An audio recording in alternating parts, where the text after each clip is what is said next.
주시니 기쁘신 나의 좋은 친구.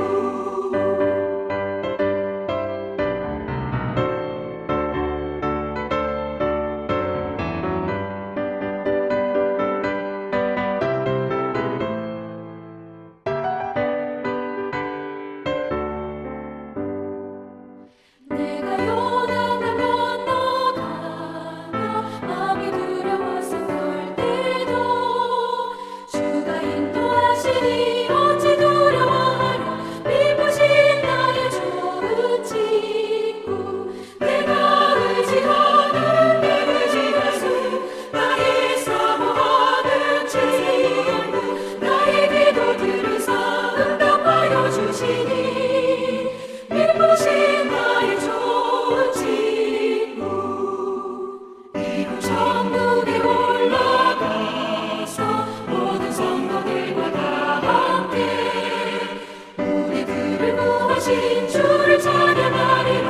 기쁘신 나의 좋은 친구. 내가 의지하는 내 의지가수 나의 사모하는 친구. 나의 기도 들으사 응답하여 주시니 기쁘신 나의 좋은 친구.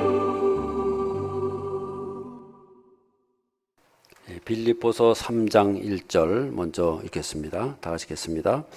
끝으로 나의 형제들아 주 안에서 기뻐하라. 너희 같은 말을 쓰는 것이 내게는 수고로움이 없고 너희에게는 안전하니라. 아멘. 빌립보서는 옥중에서 쓰여진 편지입니다. 하지만 이 책에는 기쁨이란 단어가 17번이나 나옵니다.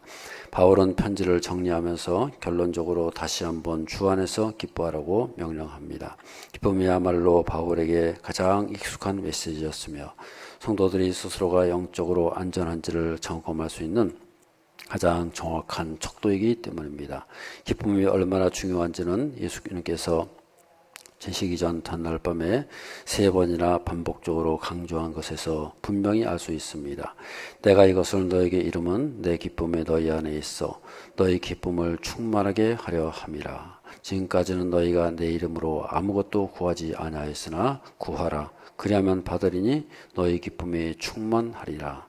지금 내가 아버지께로 가오니 내가 세상에서 이 말을 하옵는 것은 그들로 내 기쁨을 그들 안에 충만히 가지게 하려 함이니이다.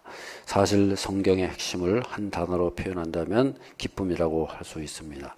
하나님께서 처음 만들어주신 농산의 뜻은 기쁨입니다. 예수님이 처음 행하신 표적은 물로 포도주를 만드심으로 기쁨이 떨어진 세상 가운데 기쁨을 회복시켜 주신 일입니다.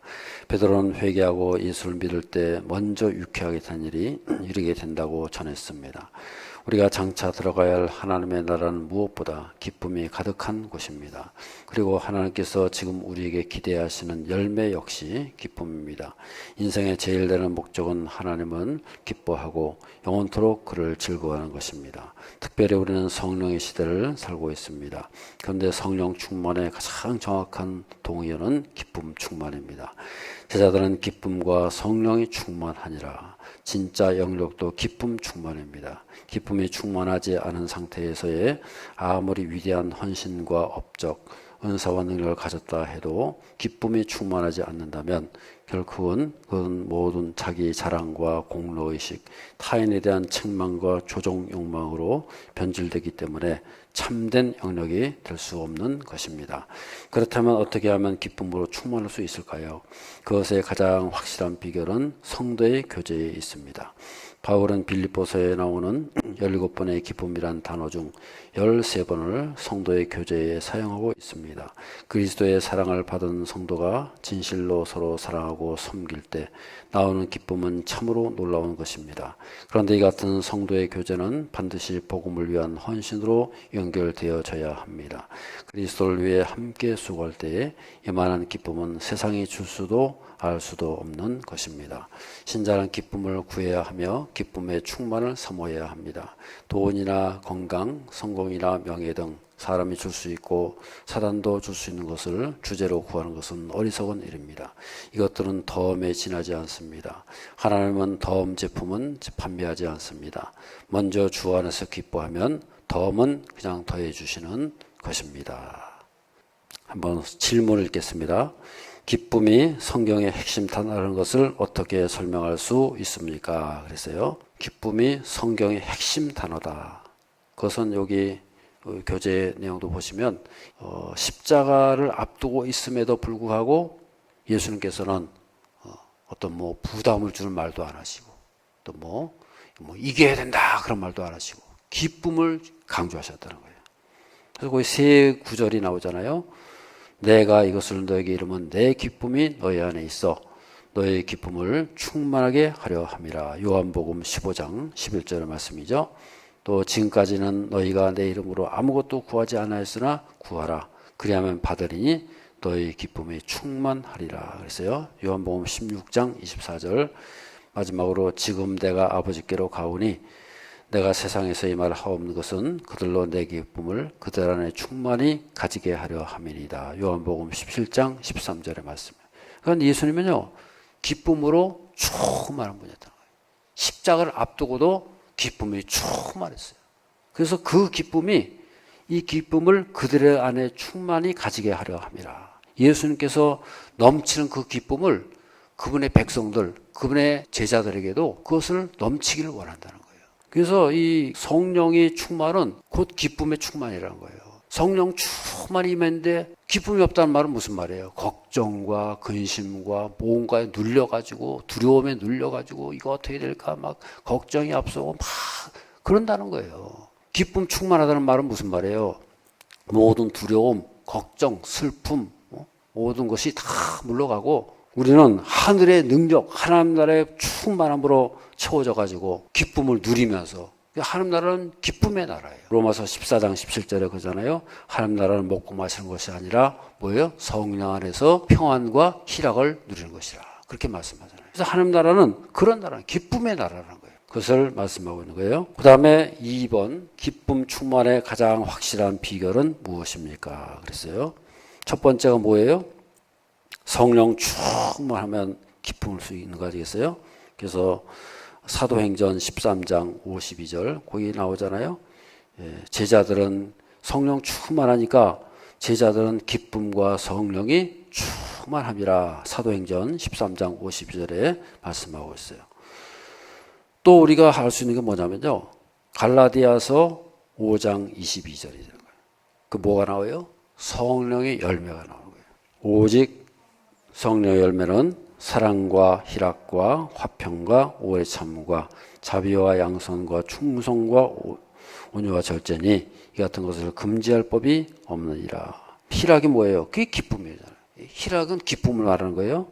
그러니까 오직 성령의 열매는 사랑과 뭐라고요? 희락, 기쁨이에요. 기쁨. 두 번째로 딱 나오잖아요.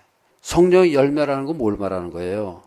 성령의 열매는 그 나무의 속성을 말해주잖아요. 사과나무는 사과를 열게 돼 있잖아요. 그죠? 그거는 열매를 맺는다는 말은 무슨 말이에요? 그 나무의 속성과 본질이 나타나는 거예요. 그래서 성령께서 성령의 열매가 희락이 있다는 말은 무슨 말이에요? 성령의 본질, 성령의 속성이 뭐라고요? 기쁨이란 기쁨. 사랑과 기쁨, 오래 참음, 자비, 양선, 충성, 온유, 절제 이런 것들이 다 성령의 속성이고 성령의 본질이라고 말해요. 그러니까 희락이 있으려면 어떻게 해요? 기쁨이 있으려면 어떻게 돼요? 성령이 임하셔야 되는 거예요. 성령의 충만을 받아야 된다는 거예요. 그래서 이 기쁨은요. 여기서 말하는 기쁨이라는 것은 성경에서 말해주는 기쁨은 영적인 기쁨이에요. 세상적인 기쁨 그게 아니에요. 세상에 잠깐 있는 기쁨 어떤 쾌락, 어떤 무슨 뭔가를 만족해가지고 생겨진 그런 정도가 아니고요. 이 하늘나라의 기쁨, 이 성경에서 말해주는 이 기쁨은 영적인 기쁨이에요. 저를 따르면 초월적인 기쁨, 모든 것을 뛰어넘는 기쁨이라는 거예요. 조건적인 기쁨이 아니에요. 아까 말씀드린 세상의 기쁨은 어떤 거예요? 돈이 많이 들어오면 기뻐요. 물질이 많아지면 기뻐요. 걱정, 의심 없어져야 기쁜 거예요. 근데 우리는 예수님도 그러시잖아요. 십자가를 앞두고도 기쁘시는 거예요. 왜냐? 하나님 나라 충만히 있으니까. 우리도 마찬가지라는 거예요. 우리도 기쁨이 어떤 조건이 충족되어야 기쁜 게 아니고, 기쁜 게 아니고요. 막 힘들고 어려운 가운데서도 얼마든지 기쁨이 있는 것을 믿으시길 바랍니다. 아멘. 그렇다고 해서 그냥 환난과 근심을 일부러 가르칠 필요는 없죠. 그럴 필요는 없지만은 하여튼 간에 우리는 어떤 상황에서일지라도 어떤 어려움이 있을지라도 그 기쁨을 잃지 않는다는 거예요. 그래서 우리의 기쁨, 우리의 누리는 기쁨은요, 영적인 기쁨이고 초월적인 기쁨이에요. 그 다음에 여기 두 번째 질문에 기쁨 충만의 확실한 비결은 뭡니까? 그랬을 때에 제가 세 가지를 말씀드려요. 첫 번째가 뭐예요? 성령 충만입니다. 그죠? 그 다음에 두 번째가요, 이 교제에서도 말씀하죠. 성도의 교제 가운데 있다는 거예요. 성도의 교제. 그래서 이 빌립보서에서도 보면은 성도의 교제를 통해서 기쁨을 누릴 수가 있다는 거예요. 또 한 가지 제가 말씀드리는 거는요, 요한 1서 1장 3절 4절을 말씀드리고 싶어요. 우리가 보고 들은 바를 너에게도 전하면 너희로 우리와 사귐이 있게 하려 함이니 우리의 사귐은 아버지와 그의 아들 예수 그리스도와 더불어 누림이라. 우리가 이것을 쓰면 우리의 기쁨이 충만하게 하려 함이라 그랬어요. 그러니까 우리의 기쁨은 뭐냐? 하나님의 기쁨이 우리에게 그대로 전달되는 거예요. 요한일서가 뭐예요? 사도 요한이 다른 사람에게도 이거 쓰는 거 아니겠어요? 그래서 우리의 사귐은 여기 보면 그랬어요. 1장 3절에 보면요. 우리의 사귐은 아버지와 그의 아들 예수 그리스도와 더불어 누림이라. 사귄다는 거예요. 우리가요, 하나님과 사귄다는 거예요. 예수님과 사귄다는 거예요. 그래서 이것이 우리의 기쁨이라는 거예요.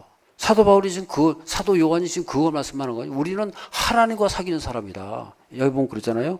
우리의 사귐은 그랬어요. 아버지와 그의 아들 예수 그리스도와 더불어 누림이라. 놀라운 일 아닙니까? 우리가 하나님을 사귀는 사람들이에요. 예수님을 상대하고 하나님과 예수님은 아주 삼위일체 하나님이시니까 얼마나 사귐이 있어요. 근데 우리가 그 속에 같이 끼어들어 가지고 우리도 하나님과 사귀고 예수님과 사귀고 그래서 우리가 기쁨이 충만하게 된다는 거예요. 할렐루야. 우리는 하나님과 사귀고 예수님과 사귀고 그렇게 살아가니까 기쁨이 어떻게 해요? 충만하다는 거죠. 이게 바로 성도의 교제 아니겠어요? 성도의 교제가 바로 그것을 말씀하는 거예요. 우리 성도들의 교제는 이 세상적인 이 세상의 어떤 조건을 충족해야만 그래서 이 세상의 기쁨은요 내 어떤 그냥 그래서 이 한정되어 있는 거예요. 기쁨이 오래 갈 수가 없는 거예요. 그 조건이 없어지면 기쁨도 없어지는 거예요. 근데 하늘의 기쁨은 그게 아니라는 거예요. 초월해가지고 모든 것을 초월해서 조건이 있으나 없으나 위로부터 주어지는 기쁨이 된다고 말이에요. 그 다음에 세 번째는요. 주 안에 있을 때 그래요. 주 안에. 오늘 본문의 말씀 보면 그러잖아요. 오늘 빌립보서 3장 1절에 보면 뭐라 했어요? 한번 읽어보시겠어요? 끝으로 나의 형제들아 어디서 기뻐해요? 주 안에서 기뻐하라. 주 안에 있게 될 때에 기쁠 수가 있다는 거예요. 주 안에서 기뻐하라. 그 말은 무슨 말이에요? 주 안에 있기만 하면 기쁘다 그 말이에요. 그러면 그것을 거꾸로 말하면 뭐예요? 주 밖에 있으면 기뻐요 안 기뻐요? 기쁨이 있을 수 없는 거죠. 주 밖에 있는데 주 안에 있으면 모든 것이 다 기쁘다는 거예요. 기쁘고 감사하고 왜냐? 그분께서 다 해결해 주실 것이기 때문에. 주 안에서 왜 기뻐할 수 있어요? 주님께서 다 해결해 주신다는 거예요. 문제도 해결해 주시고 길이 열려지게 하시고 충만한 기쁨이 있는 것을 믿으시기를 바랍니다. 할렐루야. 그래서 우리는 주 안에서 기뻐한다는 거예요. 또 한 가지 말씀드린 거는 거기 주 안에 있을 때 기뻐한다. 그 말은 시편 131편 1절에 3절 말씀을 저는 그걸 제일 좋아하는 말씀인데 그거 한번 읽어보세요. 그것도 한번 읽어보시면 그게 주 안에 있을 때 어떤 기쁨이 있는가를 알 수가 있어요. 그 다음에 세 번째 질문입니다. 오늘 말씀을 통해서 새롭게 깨닫거나 기도의 제목으로 삼을 일이 무엇입니까? 나누면 되겠고요. 시편 37편 4절 말씀을 한번 읽어보겠습니다. 여호와를 기뻐하라. 그가 내 마음의 소원을 내게 이루어 주시리로다 그랬어요. 그래서 먼저 나오는 게 뭐예요? 여호와를 어떻게 하라고요? 기뻐하라. 하나님을 먼저 먼저. 그러면 그가 내 마음의 소원을 내게 이루어 주실 것이다. 우리는 먼저 기뻐하는 거예요. 세상은 그게 아니잖아요. 조건부니까 내 마음의 소원을 이루어 주시리라. 그러면 기뻐하는 거예요. 근데 우리는 거꾸로예요, 거꾸로. 먼저 뭘 한다고요? 여호와를 기뻐하라는 거예요.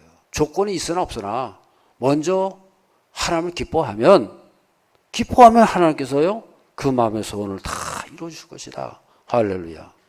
우리는 이렇게 살아가는 거예요. 거꾸로 살아가는 거꾸로. 먼저 하나님을 기뻐하라는 거예요.